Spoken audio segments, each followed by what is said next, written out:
tapat, matatag at maaasahan balitang tama at totoo lamang dito sa Pilipinas Network. Magandang araw sa ating mga kababayan sa Pilipinas at sa buong mundo. Huwag kalimutang pusuan ang video, sumubaybay at pindutin ang patingaw upang lagi kayong updated sa balita. Simulan na natin. Isang napakatinding trahedya ang yumanig sa lungsod ng Rio de Janeiro sa bansang Brazil matapos magsalpukan sa himpapawid ang dalawang helicopter na nagresulta sa agarang pagkamatay ng 6 na katao na nakasakay rito. Ang malagim na insidenteng ito ay nagdulot ng malaking takot sa mga lokal na residente at mabilis na naging pangunahing balita sa buong mundo dahil sa pambihirang tindi ng aksidente na naganap sa isang mataong lugar. Ayon sa opisyal na ulat ng mga lokal na autoridad sa Brazil, naganap ang madugong aksidenteng ito nitong nakaraang linggo ng umaga sa ibabaw ng Recreio dos Bandeirantes na isang sikat at mataong subdivision sa kanlurang bahagi ng lungsod. Agad na nagpadala ng maraming rescue team ang pamahalaan upang rumesponde sa pinangyarihan ng sakuna at upang alamin kung may iba pang mga biktima na nadamay sa ibaba ng bundok o sa mga kabahayan. Matapos ang hindi inaasahang salpukan sa ere, ang dalawang helicopter ay mabilis na bumulusok pababa at bumagsak mismo sa malawak na paradahan ng isang malaking dealership ng mga dekuryenteng sasakyan o tinatawag na electric vehicles. Ang biglaang pagbagsak na ito ay lumikha ng isang napakalakas na pagsabog na yumanig sa buong paligid, dahilan upang magpanakbuhan sa takot ang mga empleyado ng tindahan at mga taong malapit doon. Dahil sa lakas ng impact ng pagbagsak ng dalawang eroplano, mabilis na kumalat ang apoy sa buong paradahan at agad na tinupok ang humigit kumulang 20 dekuryenteng sasakyan na nakaparada sa labas ng gusali. Ang buong dealership ay nabalot ng makapal at maitim na usok na kitang-kita mula sa malayo, habang ang mga sunod-sunod na pagsabog mula sa mga sasakyan ay nagpahirap sa paunang pagsisikap ng mga tao na apulahin ang sunog. Ipinaliwanag ng tagapagsalita ng lokal na bumbero na si Fabio Contreras na naging lubhang mahirap para sa kanyang mga tauhan na patayin ang apoy dahil sa mga lithium-ion battery ng mga nasusunog na dekuryenteng sasakyan. Ang mga ganitong uri ng baterya ay naglalabas ng mga nakalalasong gas kapag nasira o nasunog na nagdulot ng napakalaking panganib sa kalusugan ng mga bumbero at maging sa mga residente na naninirahan sa paligid.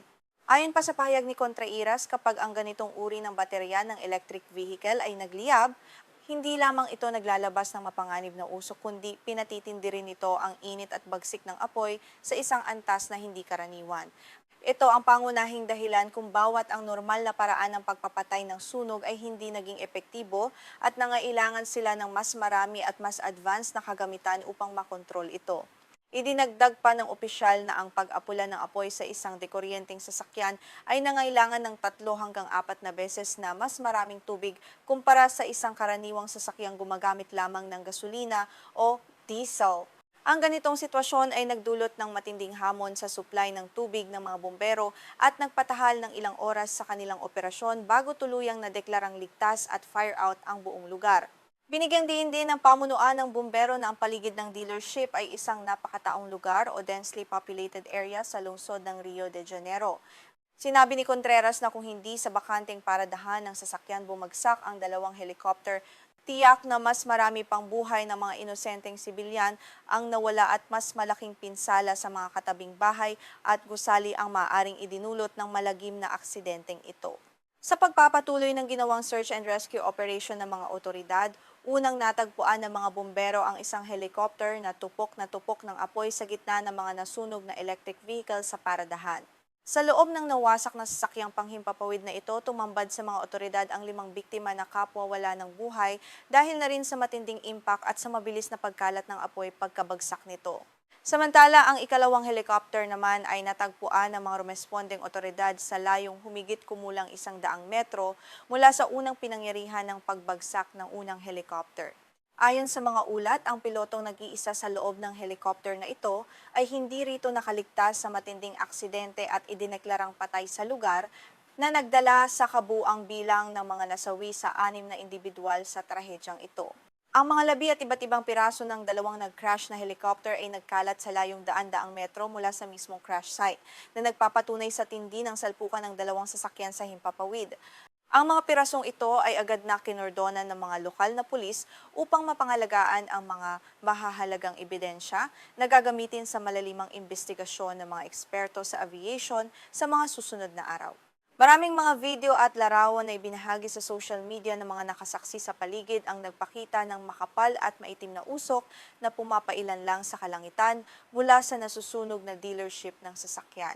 Ang mga nakatatakot na eksenang ito ay mabilis na nag-viral sa internet na nagpakita sa publiko ng aktwal na sitwasyon at ng matinding panganib na hinarap ng mga rumesponding bumbero sa unang bahagi ng sunog.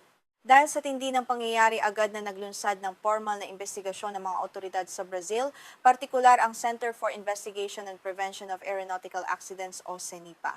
Layunin nilang malaman ang tunay na sanhi ng aksidente, kung saan tinitingnan ng mga eksperto ang lahat ng posibleng anggulo, kabilang ang mechanical failure, pagkakamali ng piloto, o masamang lagay ng panahon sa oras ng paglipad.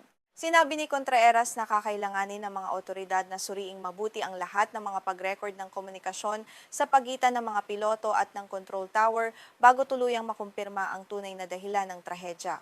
Ang prosesong ito ay maaaring tumagal ng ilang linggo o buwan dahil sa tindi ng pinsala na natamo ng mga kagamitan mula sa pagsabog at sa napakainit na sunog na naganap sa pinangyarihan. Ayon sa mga eksperto sa paglipad, ang mga aksidente sa helicopter ay hindi na bago sa bansang Brazil, lalo na sa mga malalaking lungsod tulad ng Rio de Janeiro at Sao Paulo.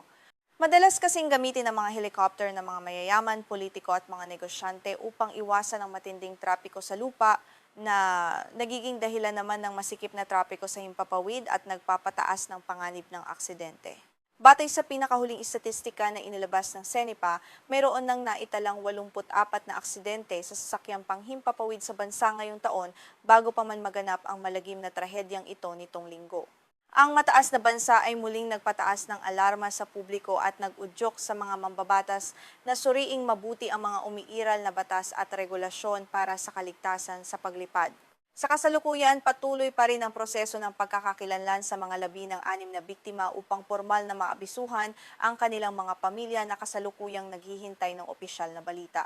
Nagpahayag naman ng malalim na pakikiramay ang lokal na pamahalaan ng Rio de Janeiro sa mga naiwang kamag-anak ng mga nasawi at nangakong magbibigay ng lahat ng kaukulang tulong na kakailanganin sa lalong madaling panahon.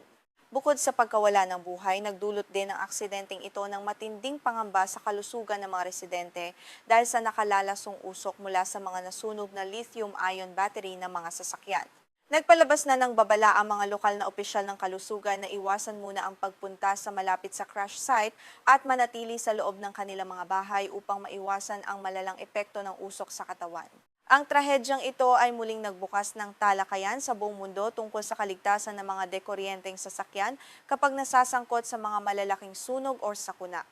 Maraming mga eksperto sa kaligtasan ang nananawagan ngayon para sa mas mahigpit na regulasyon sa pag-iimbak ng mga sasakyang ito at sa mas mahusay na pagsasanay para sa mga bumbero upang harapin ang mga ganitong uri ng modernong banta.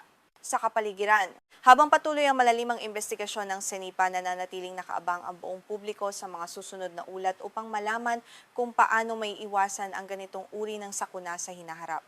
Muli, kami ay taus-pusong nakikiramay sa mga pamilya ng mga nasawi sa malungkot na insidenteng ito. Manatiling nakatutok para sa mga karagdagang detalye at pag-unlad ng balitang ito dito lamang sa ating programa.